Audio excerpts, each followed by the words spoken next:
Alright, hello everyone. Welcome back to the channel. Today we're going to do a handlebar swap on the Husqvarna and the Suzuki. So these handlebars are bent. The Suzuki has the stock Husky bars. So we're going to take these bars, put them on this bike because I'm riding this one tomorrow and I don't want bent bars. One thing I do want you to note about this video is I'm going to take a cross clamp bar and put on a fat bar, but the only reason that this is compatible is because this is the twin wall bar. So it's a 7/8 with a fat bar internal, so it's the same inner diameter as a fat bar. Then it's the only reason that this will work, swapping a fat bar to this. Otherwise you're going to need different bar mounts. So your traditional bar will look like a 7/8 bar, which would be like what's on this one. So there's no, it's the same diameter all the way across, so it doesn't build up to a bigger diameter. I think it's a 1-inch bar in the middle, comes across into the fat bar clamp, and then here's where it breaks down into a 7/8 bar. So here it's a fat bar, but it doesn't have a cross bar at all. So that's the only reason that you can swap a twin wall and a fat bar, but you can't swap a 7/8 bar with a fat bar. You need different clamps. So without further ado, let's get started. Alright, to remove your handlebars, you're going to have 4 bolts. So in this instance it's one piece.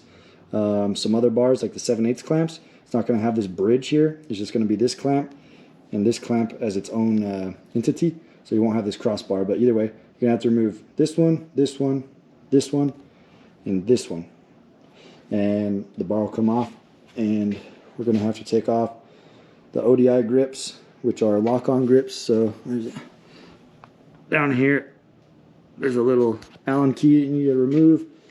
Take off any of your mapping switches, kill switches, your perches, same thing over here, start button, throttle cable, and your perch for your front brake. So I believe most bikes, it's going to be an 8mm on the top for these. In this case, this one is a screw. Grips are a hex. This is a screw clamp. Take it off right here. 8mm for the perch. 8mm for the throttle. For these two right here. And then this one was a screw clamp as well. Alright, so I find it's easier to remove all of the clamps, throttle, perches, and everything before you disconnect the handlebar mounts. That way the bar's not moving and you're not fighting it moving around. So in this case, the throttle is going to be an 8mm. So we're going to break this loose. Ow. Don't hit that, that hurts. Alright, so for the throttle, I'm just going to loosen them. You don't have to take the screws all the way out on the throttle because it's going to separate the throttle tube. You're going to have to redo the wires. So if you just get it loose, it moves off just like that. So we'll get that loose. It's not going to come off until you take the bar mounts off, but you can just have it loose for now. And then we're going to work on the front brake lever. And then on the levers, you will have to disconnect these all the way.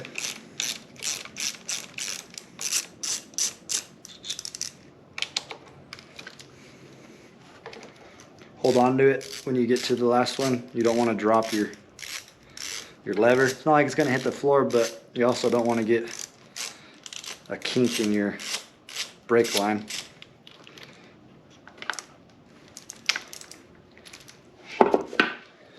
Just a good habit.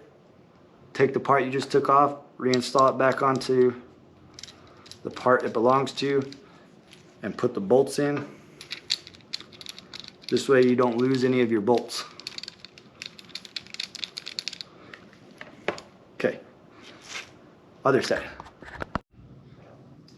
Alright, same thing on the clutch side. You're going to have 2 8mm bolts up here on the top. We're going to go ahead and take these ones completely off.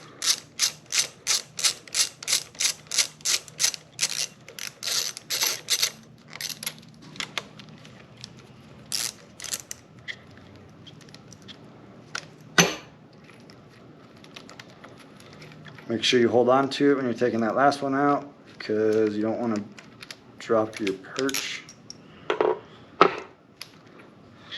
This one's not going to drop quite there. There we go. Like I said before, reinstall your bolt into the top. That way you don't lose the top part of the clamp.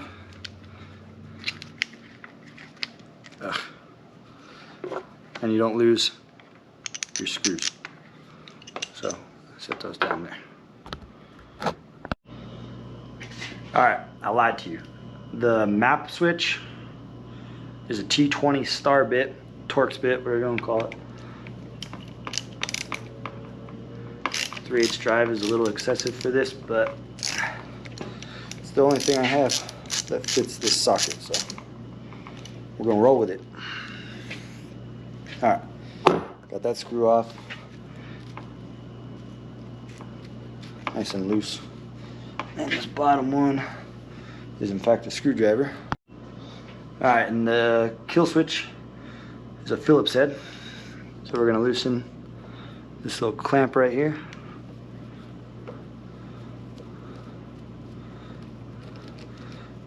I'm actually gonna take this one all the way off. You can take this all the way off, it just comes apart. You gotta be careful because those little silver blades will fall out of the kill switch. They're just held in there by little teeth. So you get that off like that, see?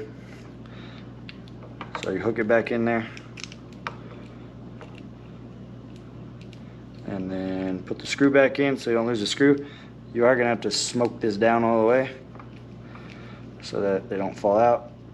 And I could be wrong and they could still fall out, but there you go. Nice and tight. You're not gonna lose a bolt or those clamps.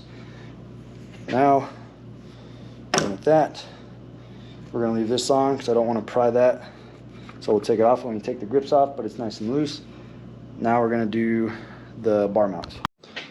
All right, bar mount size for those of you keeping track is a 10mm, or you could use a star bit, Torx bit, but I like using sockets. It's just easier. So you got 4 of these bolts you're going to take out, just like that. 10mm with the star bit inside of it, but I use the 10mm, it's just easier. Personal preference.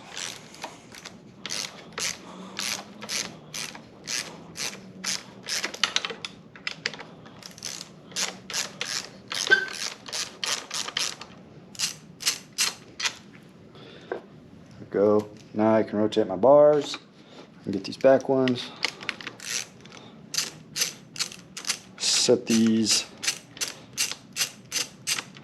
screws off to the side, and I'll show you how I have these stacked here. Alright, so I got them stacked on here.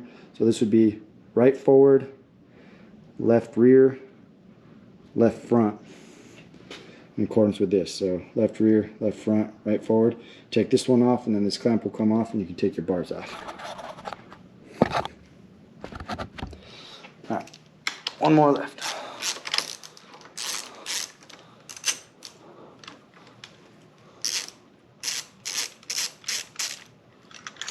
Pretty easy. Put that back in your little cipher code, whatever. This bar goes on the back of your bar, so this would face the rear of the bar like that. Your bars are off. You can slide our throttle tube off now. There we go. Slide that over there, and then we're not going to be able to slide this off yet because I got to show you how to remove the lock-on grips. Alright, I got the Allen wrench. I'm terrible at organizing Allens. This little tiny guy. Pretty much just start finding Allen keys, putting them in there, and find one that fits. Sorry I couldn't be more help. My organizing when it comes to Allens is terrible. Oh, yeah. You'll loosen this. This one's probably going to be hard for me to take off because I didn't file down the knurled grip on this side. So this one's probably going to suck. There we go. So with lock-on grips, one thing you do need to note is you need to file down this knurled part where you would put like a normal grip. With a lock-on grip, that sucks. That's why you tighten those. You have that lock-on clevis that'll lock onto here. So file that down. Tech tip of the day. All right, now you can slide this off. Boom. We got our bars off. All right, now we gotta go get the ones off the Suzuki.